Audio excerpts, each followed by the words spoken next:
ఓం శ్రీ గణేశాయ నమః. గురు బ్రహ్మ గురుర్విష్ణు గురుర్దేవో మహేశ్వర గురు సాక్షాత్ పరబ్రహ్మ తస్మై శ్రీ గురవే నమః. వ్యాసుడు చెబుతూ ఉంటే వినాయకుడు ఘంటం ఎత్తకుండా వ్రాసింది మహాభారతాన్ని. మన భారతదేశం చివరి గ్రామమైన మానాలో హిమాలయాల్లో ఉంది ఈ గ్రామం.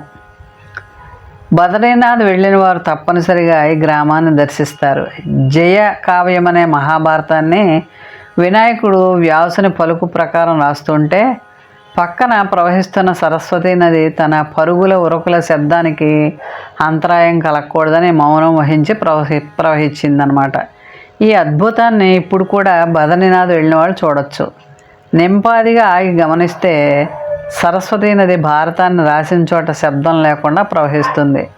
ఆ ప్రదేశాన్ని దాటగానే మళ్ళీ సరస్వతీదేవి నదులు గలగలలాడుతూ ఉంటాయి. వింటే మహాభారతాన్ని వినాలి, తింటే గారెలే తినాలనే నానుడి ప్రకారం మహాభారతం మహా గ్రంథం, తప్పనిసరిగా ప్రతి ఒక్కరూ చదవవలసిన గ్రంథం అది. పంచకన్యల్లో మహాపతివ్రత అయిన ద్రౌపది జన్మ వృత్తాంతం గురించి తెలుసుకుందాం. బ్రాహ్మణ వేషంలోనున్న అర్జునుడు మత్స్యంత్రాన్ని ఛేదించాడు. ద్రౌపది అర్జునుడి మెడలో వరమాల వేసింది. అనంతరం పాండవ సోదరులంతా ద్రౌపదిని వెంటబెట్టుకుని ఇంటికి చేరి తల్లి కుంతీదేవితో, అమ్మ నీ బిడ్డలు భిక్ష తెచ్చారని అన్నారు. వారు చెప్పిన భిక్ష ఏమిటో చూడకుండానే కుంతి సమానంగా పంచుకోండి నాయన అని అంటుంది.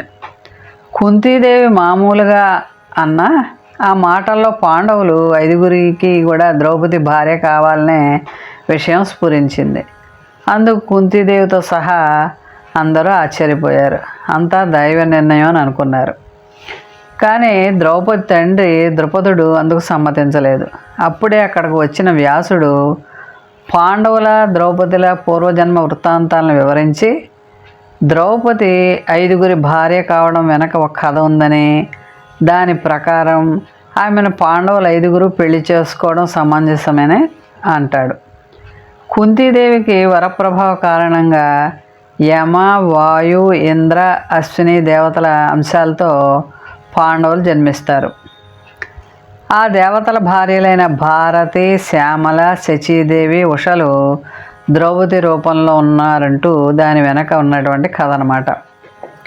ఒకసారి పార్వతి శరీ, శ్యామల, ఉషలు ఒక దేహారూపాన్ని ధరించి బ్రహ్మ ముందుకు వెళ్ళి ఆ విషయాన్ని బ్రహ్మ గుర్తిస్తాడో లేడో అని తెలుసుకునేందుకు అటు ఇటు 2 సార్లు తిరిగారు.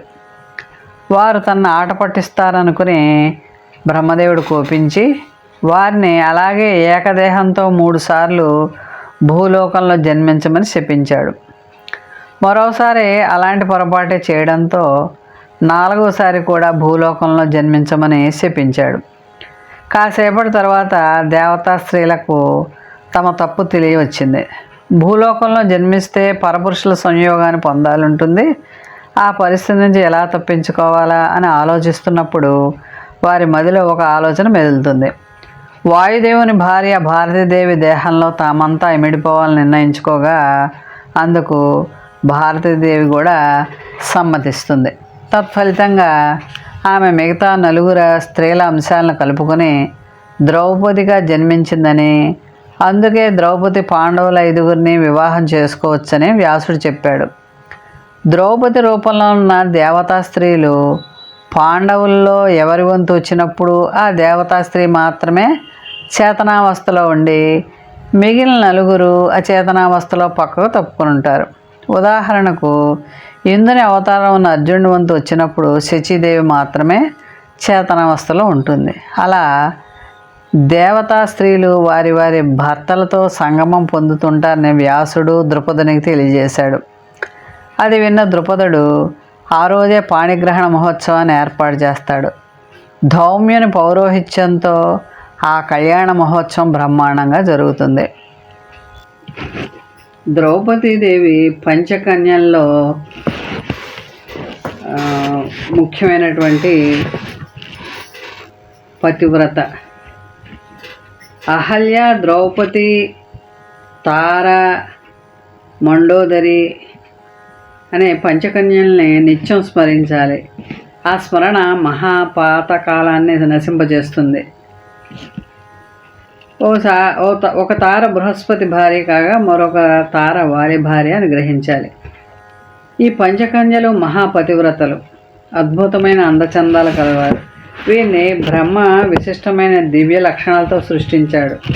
సౌందర్యం, సౌకుమార్యం, సౌశీల్యం వంటి సుగుణాలు వీరందరిలో సమృద్ధిగా ఉంటాయి.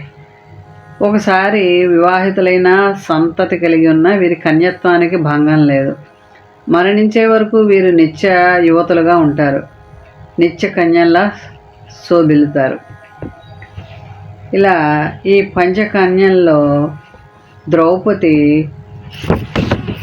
మహాభారతంలో భారత జాతి విశిష్టం చూపుతూ ఉంటుంది. మహాభారతం ఈ ద్రౌపది కొన్ని వేల సంవత్సరాల నుంచి కూడా వీరి యొక్క మహోన్నతమైనటువంటి వ్యక్తిత్వం గురించి అందరికీ తెలిసిందే. కొన్ని వేల సంవత్సరాల నుండి భారత ప్రజలను ఉత్తేజపరుస్తూ కర్తవ్య బోధ చేస్తూ భారతీయ భావాధారకి ఆధారమై ఉన్న మహత్తర గ్రంథం మహాభారతం. ఈ భారతంలో 5 పత్ని అయినటువంటి ద్రౌపది మహాపతివ్రత. అరణ్యవాసంలో కూడా పతుల్ని అనుసరించి పతిసేవతో పునీత అయింది. అజ్ఞాతవాసంలో అనేక కష్టాలు పడి అజ్ఞాతవాసాన్ని ముగించుకొని భర్తల్ని చేరుతుంది. అలా వారు పంచకన్యల్లో కూడా ఈ ద్రౌపది మహాపతివ్రత. భరతవంశ గాథని 3 ఏళ్ల వ్రతాన్ని చేపట్టి వేదవ్యాసుడు ఈ మహాభారతాన్ని వ్రాశాడు.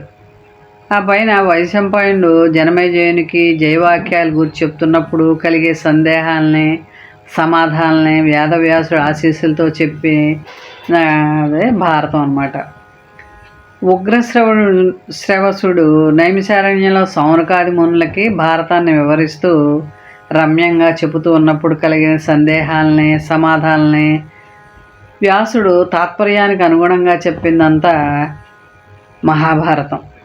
ఈ మహాభారతం 18 పర్వాలు ఉన్నాయి. అన్ని పర్వాలు కూడా చదివి ఆ మహనీయుల యొక్క దివ్యమైన చరిత్రల్ని మననం చేసుకుంటూ ఉండాలి. ఇలా పంచకన్యల్లో ప్రధానమైన ద్రౌపదిని ప్రతిరోజు పంచకన్యాస్మరణ చేస్తే సర్వ పాపాలు తొలగిపోతాయి. ఇలా వీరిని స్మరించడం ద్వారా స్త్రీ తన ధర్మాలను విస్మరించకుండా ఉంటుందని, మరింత దృఢ నిశ్చయంతో స్త్రీ తన ధర్మాన్ని పాటిస్తుందని నిత్యము స్మరించమంటూ ఉంటారు ఈ పంచకన్యల్ని. అలా ద్రౌపది అష్టకష్టాలు పడి ధర్మం కోసం తన పతుల యొక్క పతిసేవ ఏ విధంగా చేసిందో ప్రతినిత్యం కూడా తలుచుకొని ప్రతి స్త్రీ కూడా పతిసేవ చేస్తూ తరించాలి. మోహన్వాణి ఛానల్ వారికి ధన్యవాదాలు. వినండి, వినిపించండి, వింటూనే ఉండండి. మన మోహన్వాణి కార్యక్రమాలు మీకు నచ్చినట్లయితే వెంటనే ఒక లైక్ చేయండి, అలాగే కామెంట్ చేయండి, ఎక్కువ మందికి షేర్ చేయండి. సబ్స్క్రైబ్ చేసుకోకపోతే వెంటనే మన ఛానల్కి ఇప్పుడే సబ్స్క్రైబ్ చేసుకోండి. ధన్యవాదాలు.